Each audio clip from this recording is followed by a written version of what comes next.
yang seperti itu. Jadi bukan saya bikin partai ini supaya saya jadi anggota DPR. Saya dilantik jadi anggota MPR tanpa partai, dilantik sebagai utusan golongan cendekiawan, dan saya tidak menjadi anggota Golkar. Tegas itu statementnya, saya bukan anggota Golkar, sama seperti Kiai Ma'ruf Amin, bukan anggota Golkar, dilantik jadi anggota MPR. Jadi sebenarnya buat saya pribadi sih nggak tanpa itu pun jadi aja. Jadi sebetulnya ini lebih banyak merupakan satu amanah. Ini penjelasan kepada pertanyaan dari salah seorang saudara kita. Ini pertanyaan yang ini jadi soal tilang. Pertanyaan saya sudah jawab. Kemudian banyak anggapan bahwa Pak Yusril ini mempertahankan pemerintah Soeharto, mempertahankan status quo. Ya memang saya mendengar ada beberapa orang bilang begitu.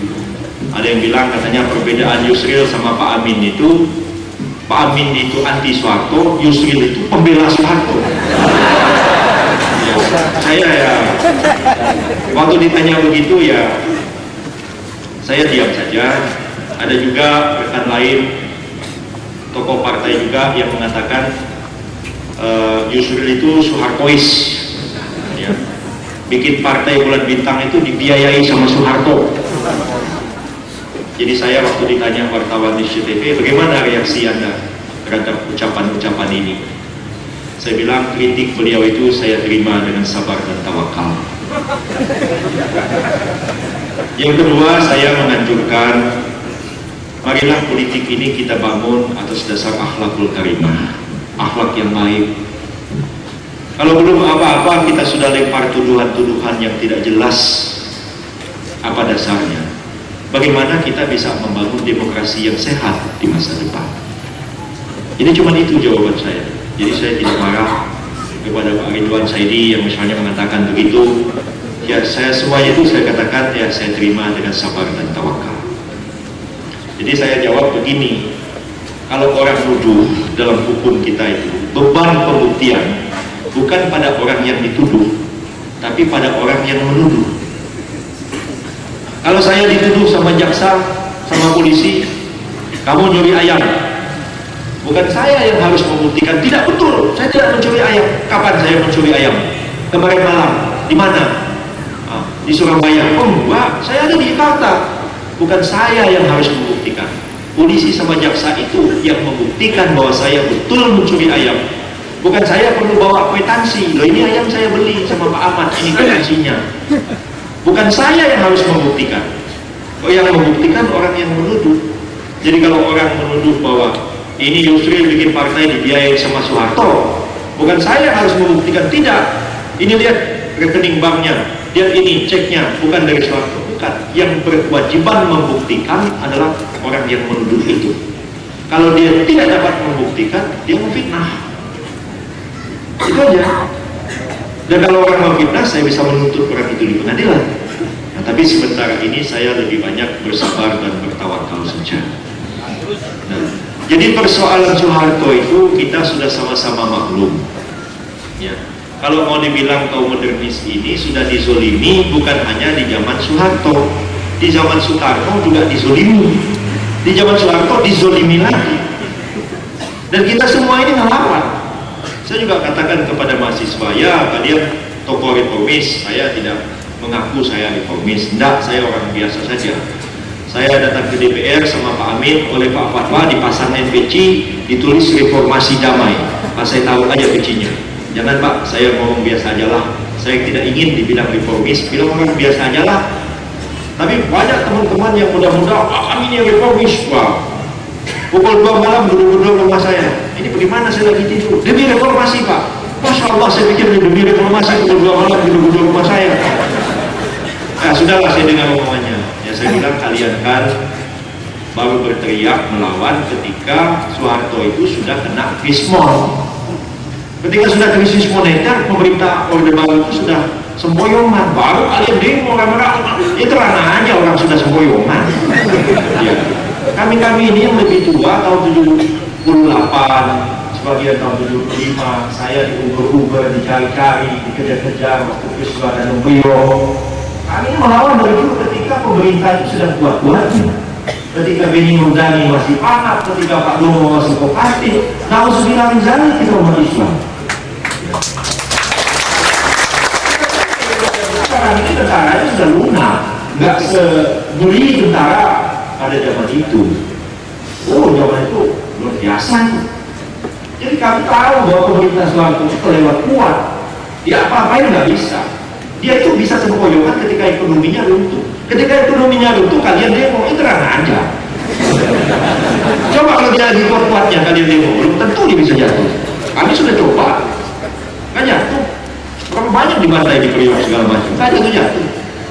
Nah, saya waktu itu mengatakan, teman-teman nasihati saya, if you cannot kick them, join them.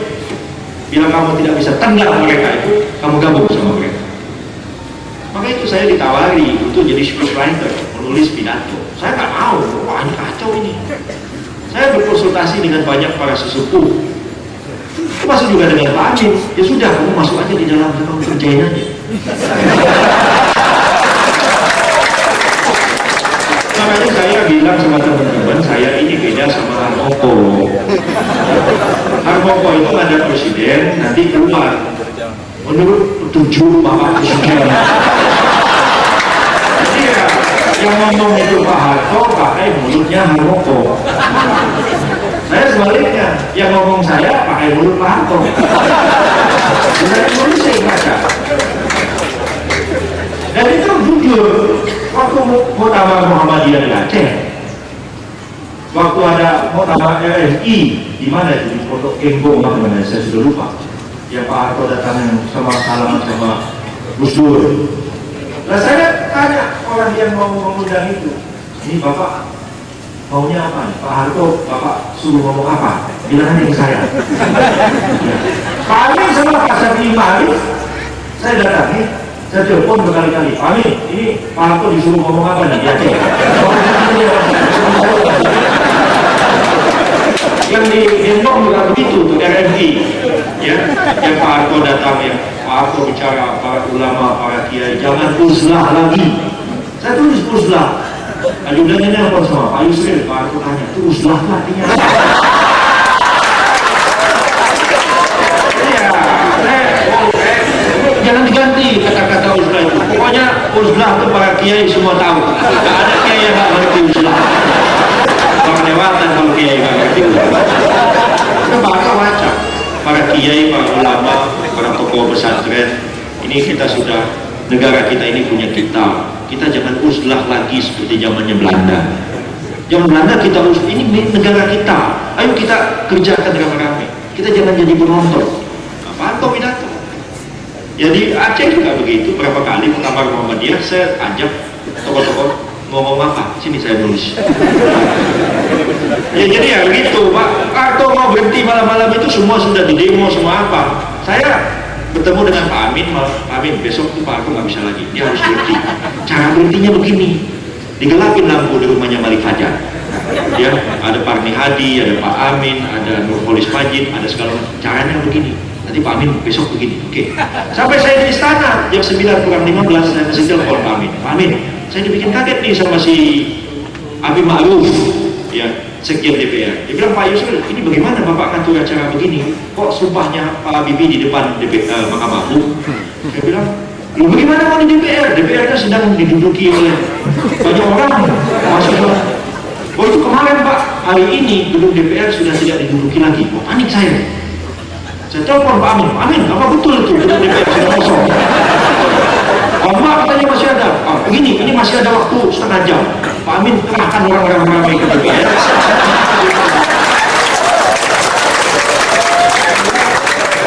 Kalau ucapan ini berhenti, Habibie disumpah di depan Mahkamah Agung. Itu teleponnya dari mana? Tempat ruang tidur presiden. Handphone. Tanya aja, Sohib beritanya, tanya dengan ada seminar, bilang nih, kami sebelah saya, betul nggak kami nama saya? Ya betul. Tapi ada, cuma orang di luar itu nggak ngerti. Enak aja kalau di Yusril itu pembela pelaku. Itu semua itu. Jadi sebetulnya ini hanya soal taktik, soal strategi saja. So tidak bisa, kalau tidak ada orang di dalam nggak bisa. Susah. Lama-lama kita berdua saya sama Sadila Mursyid. Pak Sadila berdua sama saya, Pak itu udah Pak nggak bisa lagi. Bapak sampai di ujung jalan. Kalau diteruskan ini kita pembunuhan, pertumpahan darah nggak bisa dicegah lagi. Ini menteri-menteri sudah mundur. Oh betul, ini suratnya yang ngasih Akbar Tanjung sama Tandi Abeng sama saya, titipkan sama Pak Harto. Surat aslinya dikirim sama Pak Ginanjar, belum dibuka sama Judanya, nyampe lebih dulu foto putihnya. Nggak bisa Pak, sudah di ujung jalan. Kalau besok Bapak umumkan kabinet di reshuffle, sekian banyak menteri yang menolak duduk dalam kabinet, ya mohon maaf, Bapak akan kehilangan muka. Ya kalau begitu nggak ada pilihan lain. Saya berhenti, kamu urus bagaimana cara berhentinya. Tapi ya itulah, saya panik malam itu. Harus begini, terus saya menghubungi Mahkamah Agung, Pak Sadila suruh telepon Pak Bibi. Pak Bibi, ini pukul 1 malam. Besok Bapak jam 9 pagi datang ke istana, pakai jas baju yang rapi. Kenapa? Bapak besok mau ucapkan sumpah jadi presiden. Iya benar.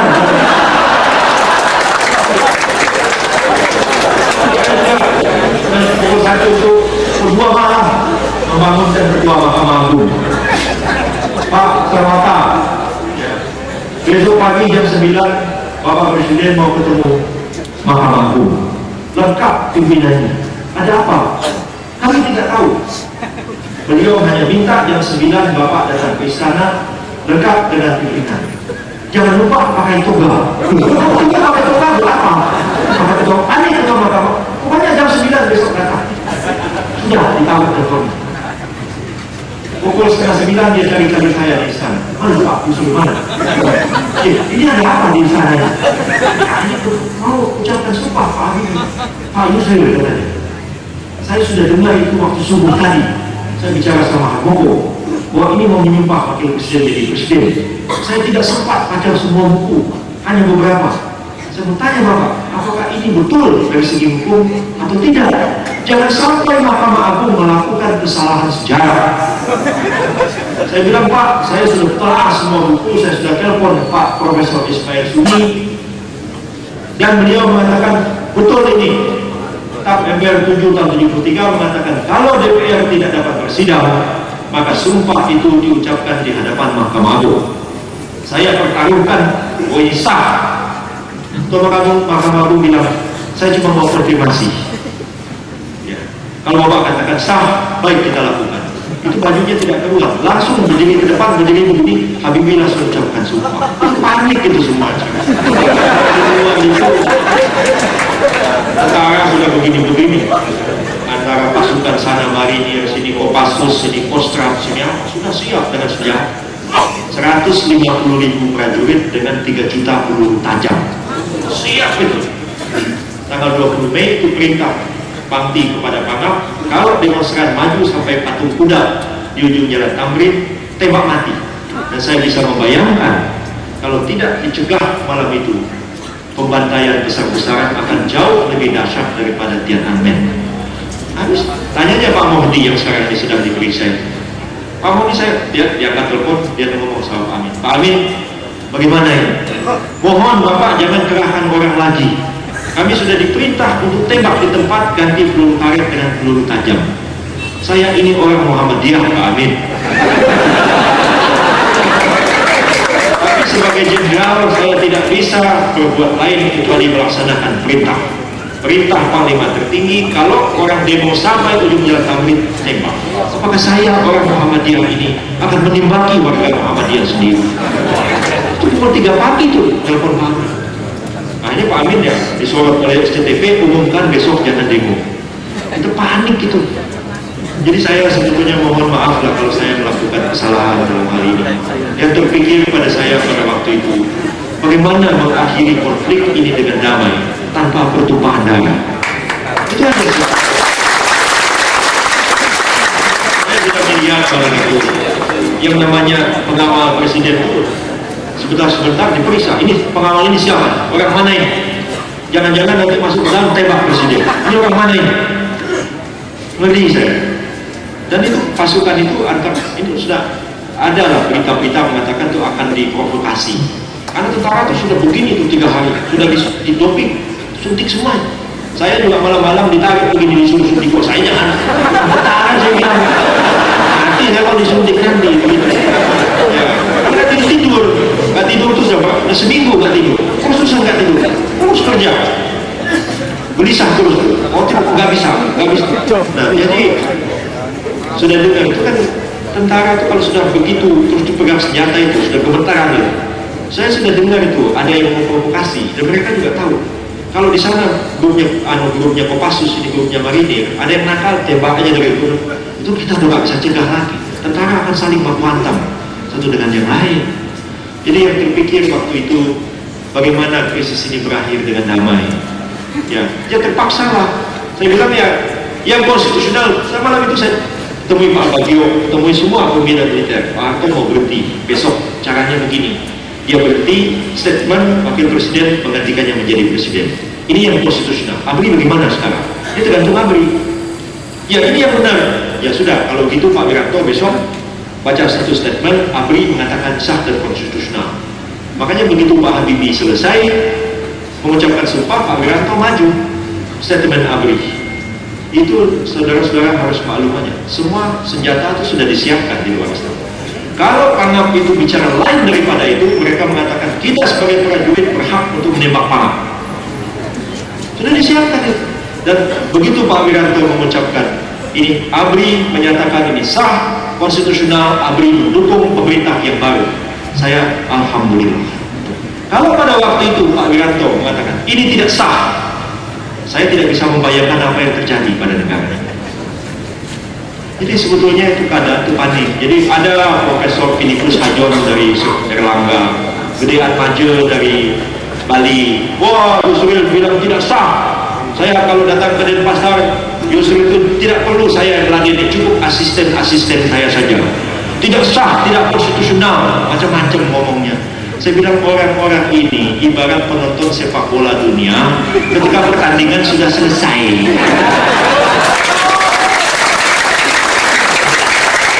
Biasanya penonton sepak bola itu lebih pintar daripada yang main bola itu sendiri.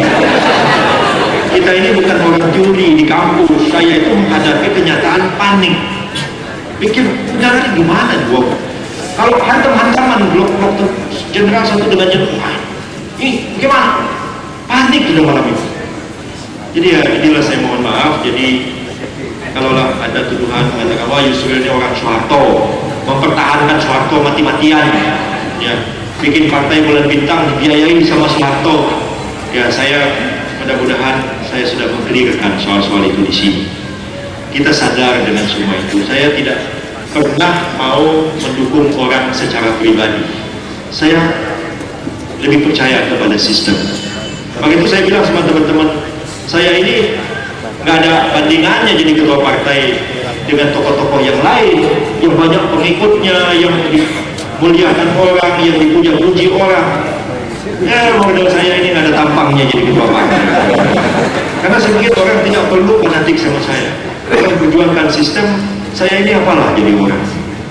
Nah itu gambaran saya. Jadi mohon dimaafkan kalau saya agak mengecewakan sebagian saudara-saudara waktu turunnya Pak Harto itu. Kok sampai Habibie jadi presiden, banyak yang gak puas sama Habibie. Saya pun mengatakan hal yang sama. Saya bilang di TV, saya bilang sama Pak Habibie, saya bilang ini bukan soal apa-apa, soal pilihan. Kalau misalnya presiden berhenti, ya wakil presiden dia jadi presiden. Lepas daripada namanya Habibie atau namanya siapa. Saya bilang kalau orang itu sih hantu aja yang jadi wakil presiden dia bisa. Soal Habibie, saya nggak ada urusannya sama Habibie jadi presiden. Untung nggak rugi nggak Habibie jadi presiden bagi saya. Nah ini soal sistem. Jadi banyak orang termasuk Pak Kemal Idris mengatakan tidak sah, tidak konstitusional. Ada juga seorang hakim bilang sama saya nggak sah. Oh dia bilang begini, kami semua tolak Habibie. Saya bilang kalau bapak mau nolak Habibie ya silakan. Saya nggak larang-larang. Itu hak politik bapak. Tapi kalau bapak mengatakan tidak sah, itu soal hukum. Kalau bapak tidak setuju, itu soal politik. Saya bilang bapak kan hakim, gitu. Ya. Muslim kan? Ya. Nah, bapak punya anak laki-laki, sudah akil balik. Dia kepengen kawin dengan seorang gadis. Bapak nggak setuju. Saya nggak setuju kamu kawin sama gadis. Anak yang laki-laki laki-laki itu pergi ke tempat lain, dia nikah sama si perempuan itu. Ada saksi, ada wali, ada ijab kabul, sah kawinnya. Sekarang pertanyaan saya, sah apa tidak perkawinan anak Bapak? Ya sah. Bapak setuju nggak anak Bapak kawin sama perempuan itu? Saya nggak setuju. Nah, tidak setuju dengan tidak sah itu lain. Jadi Pak Habibie itu ya jadi wakil presiden sah. Kalau nggak senang ya nggak apa-apa, silakan saja. Saya juga bilang cerita contoh lain, saya bilang saya waktu mau kawin sama istri saya, ada juga saudara saya nggak setuju. Ngapain kamu kawin sama ini lebih cakep nih, lebih cantik kok, maunya sama yang ini, katanya bilang. Ngapain sih kamu kok pusing amat, mau kawin kan saya bilang. Wow, macam-macam. Saya bilang udah deh, kalau kamu nggak senang sama cewek ini yang saya mau kawin, ya udah, pokoknya begitu saya akan nikah kamu jangan datang ke rumah saya, udah selesai. Kalau mau ketemu saya, ketemu aja di pasar, telepon begitu. Lama-lama kan kelihatannya nggak senang juga dia bertahun-tahun begitu, nggak senang, ya nggak apa-apa. Cuman kalau dia bilang, wah kamu nggak sah kawin, wah bisa saya bunuh dia, artinya saya berzina dong sama istri saya. Nah, jadi ya soal tidak sah sama tidak setuju itu lain. Jadi orang-orang yang tidak setuju sama Pak Habibie, silahkan aja, siapa yang larang. Cuman kalau bilang tidak sah, nah itu soal lain. Ada yang bilang sama saya, kalau ada konflik kan harus ditujukan pada Mahkamah Agung masih keputusan. Lu yang nyumpah itu Mahkamah Agung, saya bilang. Mahkamah Agung yang mana lagi yang mau meminta datang untuk kesahkan ini? Bingung saya. Ada wartawan bilang sama saya, wah itu nggak sah Pak Yusril, nggak sah katanya Pak Harto berhenti. Kalau nggak sah berarti Pak Harto masih jadi presiden? Ya nggak juga katanya. Jadi bingung ini orang ini. Bilang nggak sah katanya. Kalau nggak sah dia Pak Harto masih jadi presiden nih. Ya jadi ya susah.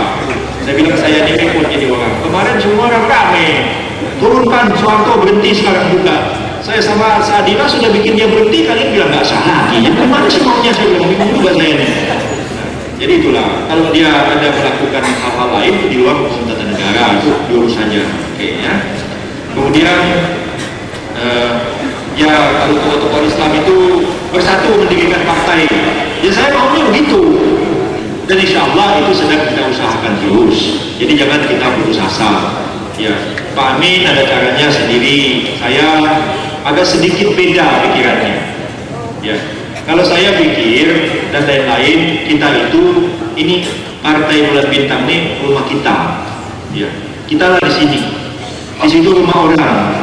Ya, apa-apa, kita baik. Tapi kalau jembatan rusak, ya kita gotong royong. Rumah kita sama rumah tetangga, kita gotong royong bikin jembatan. Kita selesaikan urusan kampung kita. Tapi orang lain jangan masuk rumah kita. Apalagi masuk kamar tidur, masuk lain-lain. Jangan. Nah, Pak Amin agak lain.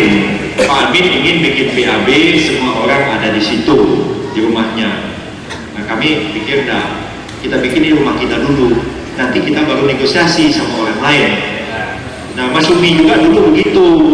Mas Umi dulu bekerja sama partai sosialis, sama partai Katolik, sama partai Kristen, sama PNI pada waktu kabinet Wilopo Pramoto, sama PNI NU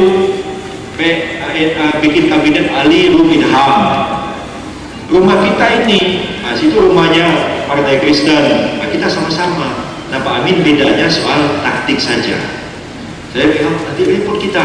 Saya ini susah. Dibilang Pak Amin, wah kalau begitu platform Bulan Bintang itu ibarat baju kesempitan, dipakai sesek nafasnya. Sama Pak Kadir Jenani dibilang, Anda ini lewat modern, repot kita. Sana salah, sini salah. Kita ini harus menenggang-nenggang banyak orang. Ya. Belum apa-apa, kawan-kawan bilang, kenapa namanya tidak Masumi saja? Kenapa tidak asasnya Islam? Kok boleh Pak? Itu susah kita. Jadi kita ini harus mencari kompromi terhadap sebanyak-banyaknya orang, dan itu bukan soal yang sederhana.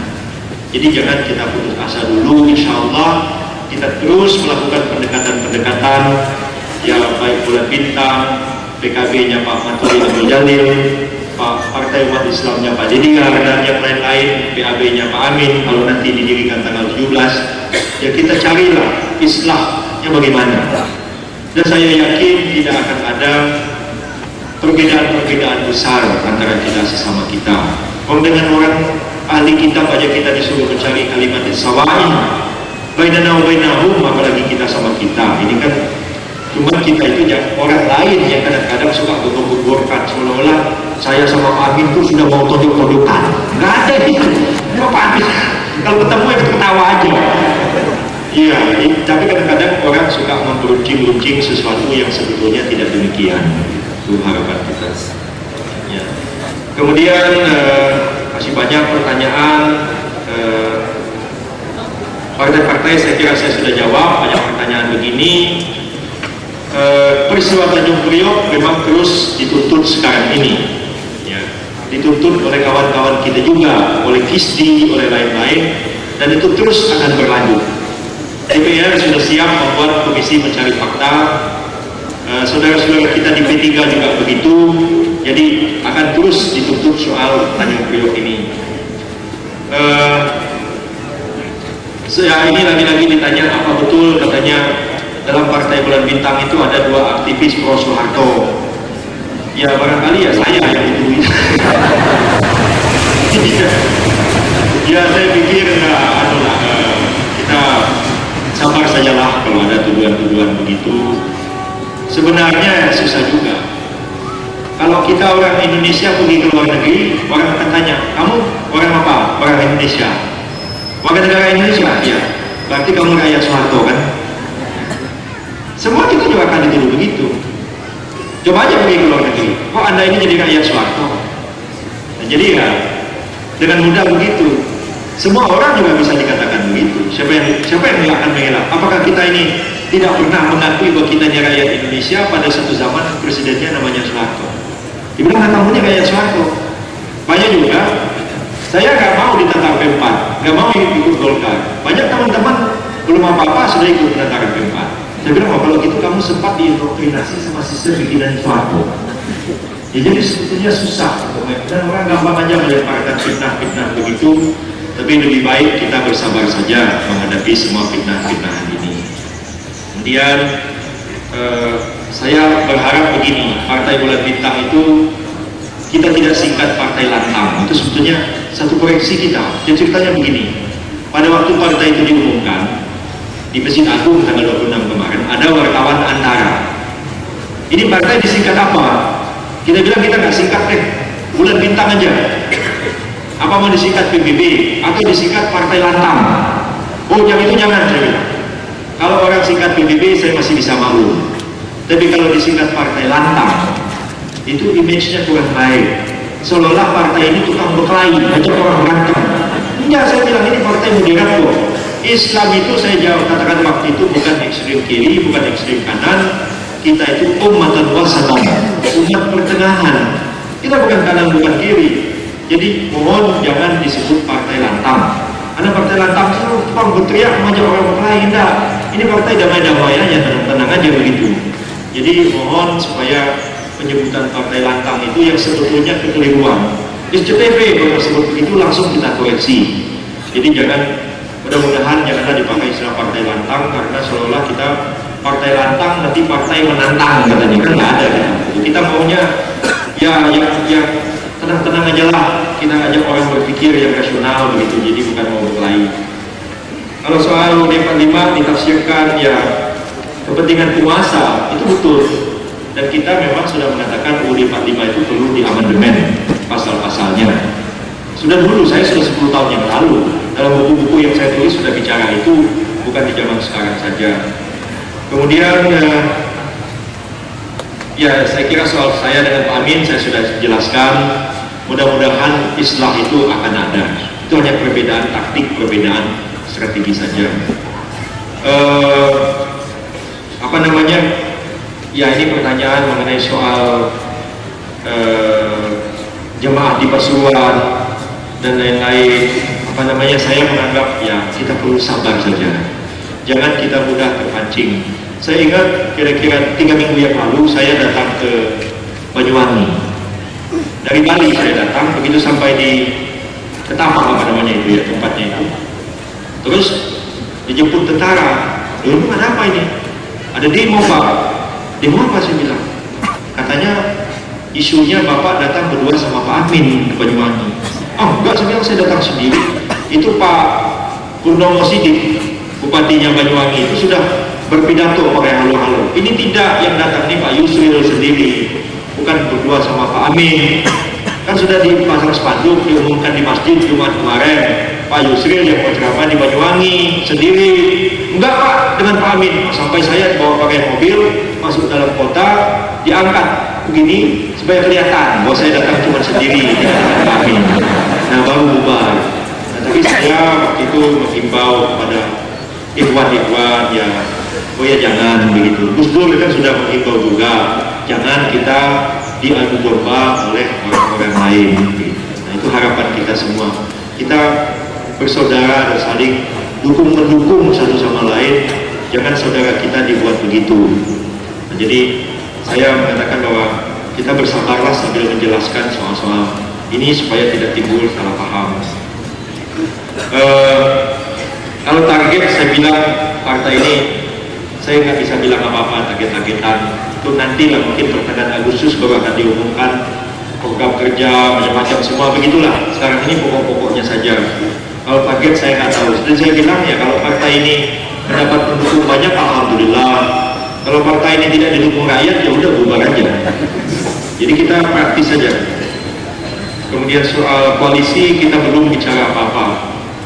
Soalnya koalisi ini susah karena kekuatan real politik kita itu belum kita ketahui. Ya. Sekarang ada satu partai masanya banyak, bisa demo 10.000 orang. Yang banyak 10.000. Tapi kalau sudah pemilu 10.000 orang itu belum dapat. Kalau anggota DPR itu baru dapat jari kelingkingnya. Karena satu anggota DPR harus dipilih oleh 400.000 orang. Kalau demo 10.000 besar itu. Tapi apakah 10.000 itu sudah dapat satu kursi? Belum. Makanya saya belum yakin mana partai yang kuat, mana yang enggak. Itu baru bisa ketahuan sesudah pemilu nanti. Dengan pemilu yang benar, perlu ketahuan. Kalau sekarang mau bikin koalisi, pertanyaan saya siapa yang mau goceng? Siapa? Oh Golkar misalnya, Pak Yusril misalnya ini, Pak Akbar Tanjung. Oh Pak Yusril, gimana kalau bulan bintang koalisi aja sama Golkar? Lalu saya bilang ini siapa yang mau bonceng siapa? Belum tentu. Kalau sekarang mungkin Golkar merasa ya Golkar is still the best katanya, Golkar tetap besar. Belum tentu. Kalau sekarang ya saya mau dibonceng sama Golkar misalnya. Begitu pemilu ternyata bulan bintang lebih besar daripada Golkar. Nah siapa yang minta bonceng? Jadi saya belum mau bicara soal koalisi-koalisi ini karena belum jelas kekuatan politik yang sesungguhnya. Jadi saya kira Bapak-Bapak dan Ibu, inilah jawaban-jawaban saya. Banyak pertanyaan-pertanyaan, ya ini pertanyaannya apa betul Partai Bulan Bintang dibiayai Pak Prabowo? Nah, jadi saya sudah jawab. Ya, jangankan Pak Prabowo, mertuanya aja nggak biayai, adalah kita dulu. Jadi ya saya sudah jawab semua ini. Banyak pertanyaan yang sama. Mudah-mudahan apa yang disampaikan ini ada manfaatnya bagi kita semua. Lagi saya ucapkan mohon beribu-ribu maaf kalau ada hal-hal yang kurang baik yang saya ucapkan. Akhirnya yang benar itu dari Allah, yang salah itu dari saya sendiri. Barakallahu li wa lakum. Wassalamualaikum warahmatullahi wabarakatuh.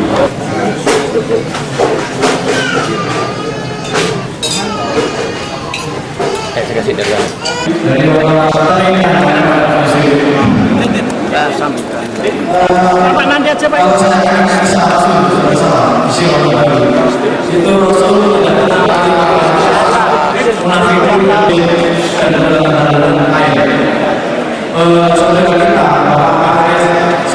sudah menerima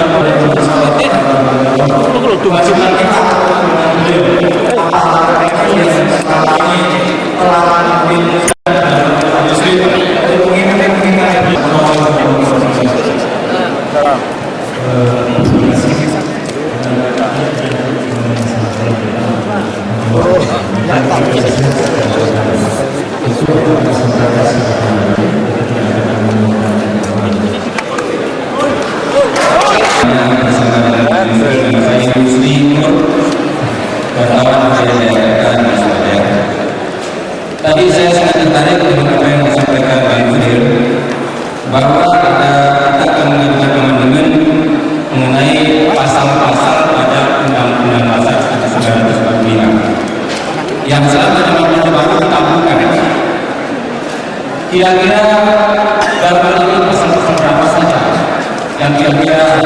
yang akan menggunakan itu diperjuangkan oleh partai dilakukan akan. Ini yang pertama. Kemudian kami juga tertarik dengan istilah negara federasi atau federal.